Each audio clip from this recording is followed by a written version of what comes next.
Hello, my name is Aubrey and I'm an opera singer and a voice coach. I'm really excited today because I found this TED Talk about AI in music, especially when it relates to the voice. And even though this video is not new by any means, it's very much related to many discussions I've been hearing about AI in the music industry. So I just kind of wanted to use it as an opportunity for us to discuss thoughts and feelings regarding fusing technology to our workspace as artists, specifically as singers.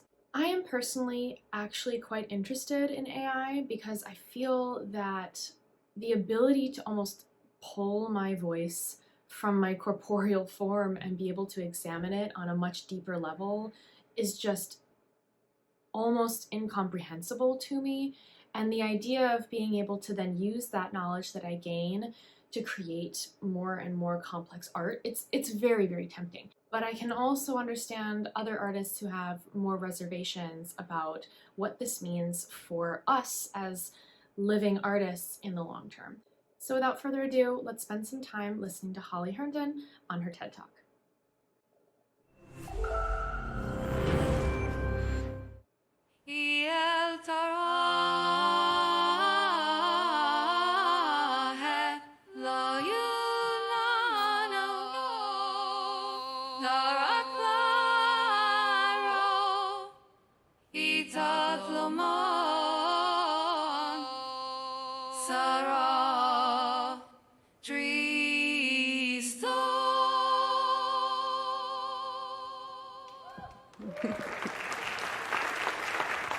Hi, my name's Holly and I'm an artist.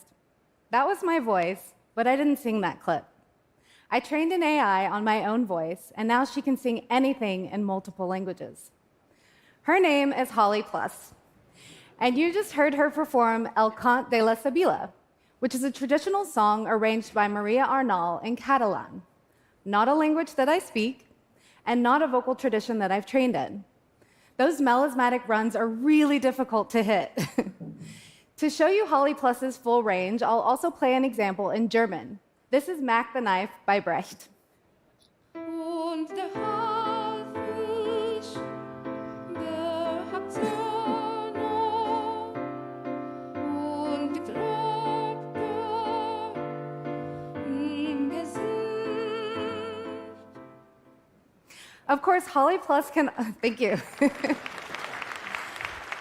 Of course, Holly Plus can also perform my own music, so here's an excerpt from my own song, Frontier. Don't listen to what the silver say, their world is long gone. Holly Plus uses a process called timbre transfer, where the timbre or sound quality of one sound may be mapped onto the performance of another. Timbre transfer is done by creating a machine learning model of a sound. In this case, it's my voice. So I recorded a wide variety of phrases in my entire vocal range. To be clear, this version of Holly Plus is reading notes from a score.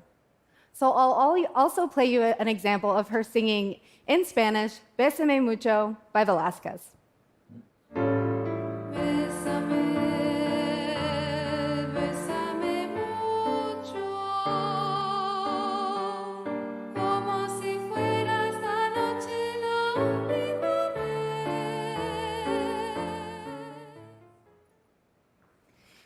Thank you.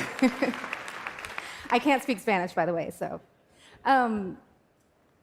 Teaching an AI the sonic properties of one sound in order to generate an entirely new sound is what I like to call spawning.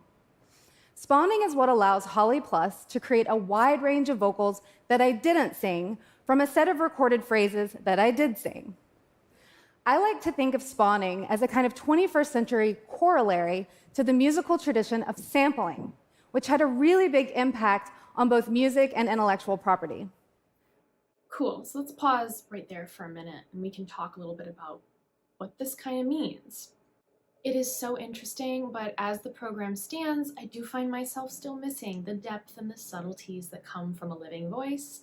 Things like vibrato imperfections, or the emotional response to a text, or the idiosyncrasies or imperfections that makes up somebody's unique instrument. However, I think the ability to make a choir that efficiently out of your own voice is really, really cool. That being said, the diction of Holly Plus is surprisingly fuzzy.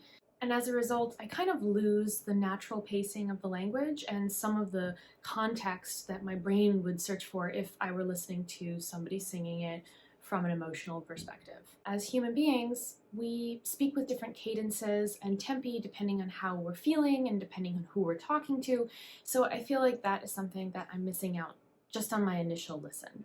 Then, outside of the singing perspective, I do wonder how the applications of an AI voice can really help us or possibly even hinder us. The best part of my job is the process of learning something new, even though that might be slow or difficult or something that I've never done before. These elements of the challenge greatly excite me. They make me feel like I'm alive, and the risk of making mistakes and such, it's all partly tied together in the experience of a live performance. And this video is kind of having me think about what I enjoy about my job. What is it about singing that makes me want to do it over and over again? And to be honest, I really think it's that challenge I face when I'm learning new languages or new vocal techniques that are outside of my comfort zone. That human desire to explore and to build and to work out problems is something that I think art making and musicianship in particular really plays to. So on one hand, I can see how this would help us creatives at accomplishing challenging goals and working around things that might have previously been limiting factors in the past. But I also don't see this coming in and taking away my joy as a vocalist. I don't feel like it's my competition, but more so a colleague or a tool that is genuinely, hopefully, helpful to us. I kind of equate this to how when photography came in, it didn't make painting obsolete. It created its own art form with its own creators, with its own fan base. And as a result, there is no competition per se between photography and painting. They're two different things. And you can either like both of them, neither of them, one versus another, and it doesn't dictate that one is more valuable or less valuable. It just ends up being something that you choose. So fundamentally, I believe that we have enough space and enough audience for both AI-driven music and human-driven music. But I think spawning is far more exciting and potentially really weird. So for example, with sampling, usually you copy and remix a recording by someone else to create something new. But with spawning, you can perform as someone else based on trained information about them. And as an artist, this is making me rethink my own past work, as not only my archive, but potentially also I, myself, could become reanimated with AI. This also opens up the question of how we deal with a collective human archive, if we can reanimate old media. It opens up really big ethical and intellectual property questions that require entirely new conceptual and legal frameworks. One way that I like to think about intellectual property, I call identity play. So rather than limiting the use of my voice, I'm creating instruments to allow as many people as possible to create music with me and even as me. That's why I've made versions of Holly Plus freely available for anyone to use online. If I can allow people to play with my IP, my digital identity, my intellectual property, what might they come up with? Could someone else go on tour as me with my permission? Could I be in 1,000 different bands in multiple languages, and what would that even sound like? To be clear, musicians have been taught to be really protective over our IP, and that's for really good reason. But I'm trying to think of ways to make this new capability mutually beneficial. So to allow people to use my voice, but still to maintain the ability to approve certain derivative works. So I invite you to consider, if given the opportunity, who would you like to perform through? And can you imagine someone else performing you? Yeah, I think that's a really interesting point. Honestly, the idea of performing as someone else is really interesting to me because as a teacher, I cannot tell you how many people come to me asking for the exact opposite. They don't want to sound just like the person whose song they're making a cover of. I think she very briefly touches upon a very important concept, which is consent. I'm finding myself thinking a lot about the current discussion between ChatGPT and Scarlett Johansson, whether or not they're using her voice with or without permission. The idea of somebody potentially taking my voice and then using it without permission is becoming slowly a nightmare for me and many other artists. But the fact that we might be able to somehow log, categorize, and then legally protect that intellectual property, which is our voice and our identity, something that we've worked so hard to build for so long, is extremely tempting and extremely interesting to me, because that's been something that I've asked myself before, is how do we as artists figure out a way to prevent other people from taking advantage of us after all of our labor has gone into our art form? Where do we derive protection? And maybe this could potentially open doors for that. That being said, the idea of being able to collaborate with an infinite amount of people is remarkable. I am extremely curious about what people would do with my voice if they had access to it in a program. But I also, on the flip side, would feel like I'm missing out on all those relationships that you build when you're working with people. I just have such a soft spot in the process of making art with other people that I almost feel like I might get jealous of my AI voice, as silly as that sounds. I think one of my favorite elements about being a singer is the singing, is the learning, is the making of music with another human being. So like the idea of working with composers, so much fun to me. Some people do and don't like that, but you know, I really enjoy the process of studying something and being able to produce it, even if that limits me by being in one place at one time. I'm only going to give this a very brief amount of time, but I just want to bring it up because I think that this is a chronic discussion for a lot of artists, is the concept of mass producing. Does AI kind of create a pathway to produce more and more art, which in this case makes us as living artists feel a little bit more pressure to create something within an unreasonable time frame? Does AI end up being something that people use as a way to avoid hiring live artists because they've got something that's good enough? And I think then the question then becomes, is the ability to be involved in the most amount of projects possible more about profit, or is it about pushing artistic possibility? I am of course very curious to see what other creatives do with my voice that I've spent so much time to build and craft, but I also think there's a possibility that I end up sacrificing elements of control and creative agency in the process. And of course, there's always the possibility for nefarious activities, but because I'm not an expert in AI, I think I'm just going to try and focus on what she is providing us at the moment. So anyways, let us continue on with her last portion of the video. With that in mind, I'd like to invite the incredible musician Fur to the stage.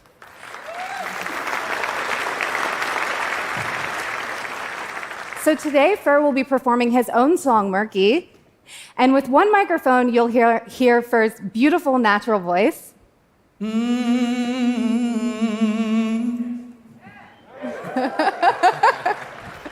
And with this microphone, you'll hear a live version of Holly Plus developed with Voctor Labs.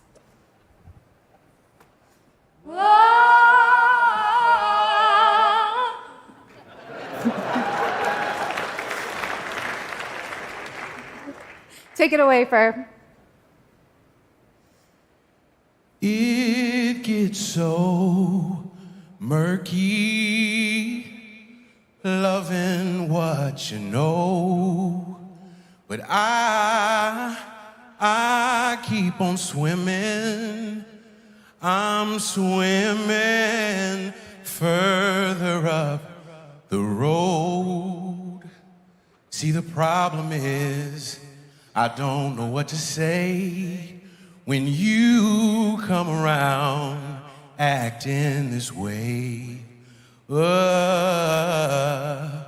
And yes, the truth is I show you every day, 'cause you love to stay living in all the pain. and it gets so murky, loving what you know, but I'll keep on swimming the road. And I've been calling out your name deep down in my sleep. And I even memorize your face. So ain't no leaving me, and I just handle my best and keep the train moving on.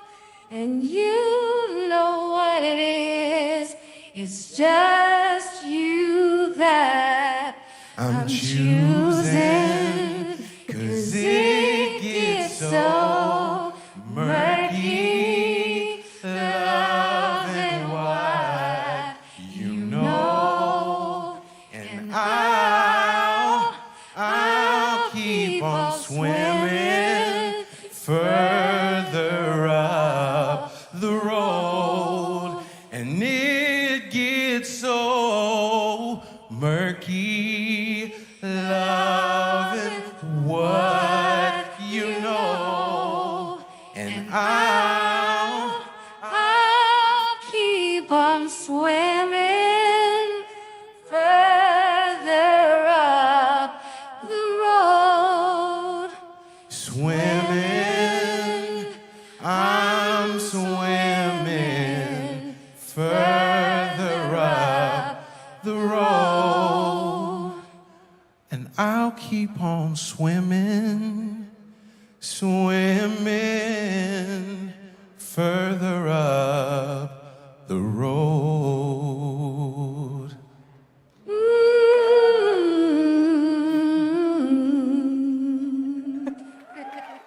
Wow, that guy can really sing. Such a beautiful voice. I really enjoyed it. I love how he sounds, but I couldn't help but get distracted by the AI voice just a little bit. It's amazing to be able to create more complex live performances, and honestly, the idea of being able to fuse something like this with some looper pedals, I mean, you can start seeing how complex something could be just with one single artist, and that's amazing. However, I find that I'm still struggling to hear some of the words when he sings. Fur is singing and I have no problem understanding what he's saying, but then once the AI program gets in there, we're having the same problem we had previously, and the general diction is just getting a little bit lost. You can really hear it when he's transitioning between his unaltered voice and the AI mask. It does make it very, very apparent. You can totally see, though, how the AI voice is on a trajectory of generalized usefulness. I do find myself being impressed by the program and wondering what this means for us as singers. But I do want to point out that we do have stuff that's not so far removed from things like Holly Plus. In Vocaloid, singers like Hatsune Miku and others are already utilizing a voice that doesn't belong necessarily to a human being. So even though it might not be the most traditional form of singing, a lot of people still enjoy it. So I do feel like there's a market for both, and they don't necessarily overlap or infringe on each other's listening audiences. My final thoughts on this is that the human voice still provides something very, very unique. If not only our voice, then also our artistic energy, our creativity, and our humanity. I've talked to so many different singers, and I do see their reservations, but I also have confidence that this is something that we together can learn and harness and enjoy as a tool. This is kind of like a whole discussion, right, about whether or not musicians should stay on top of technological advances in order to maintain a sense of relevance in today's industry. So, we can have arguments all the time about whether or not it's a good thing or a bad thing that times are changing, but I don't think it's something that we can ignore and pretend isn't happening right as it enters our doorstep. I think it's our responsibility to stay ahead of things and learn about it. And who knows, maybe some of these different cool, funky tools end up being something that we implement into our daily life. That being said, it's not like it's required. Nobody is forcing you to use any of these programs, but I don't think it's a bad thing for you to just be aware of it and be capable of understanding some of the jargon that's used so that you make sure that you're not being left behind. I'm personally not feeling threatened. I feel like this is more of a collaborative opportunity than it is something that would overtake me. I'm kind of curious to see what you guys think, and I'd love to hear your opinions, because I'm obviously not an expert on AI, and I think that there's so many people from various backgrounds who'd be able to weigh in from their side on what they think about this amazing new technology and what it could mean for the industry as a whole. So feel free to drop any questions and comments down below, and maybe we can have a bit of a discussion about it for fun. I hope you had as much fun as I did going through this video, and I look forward to seeing you guys in the next one. And as always, keep on singing. Did I not thought out too far?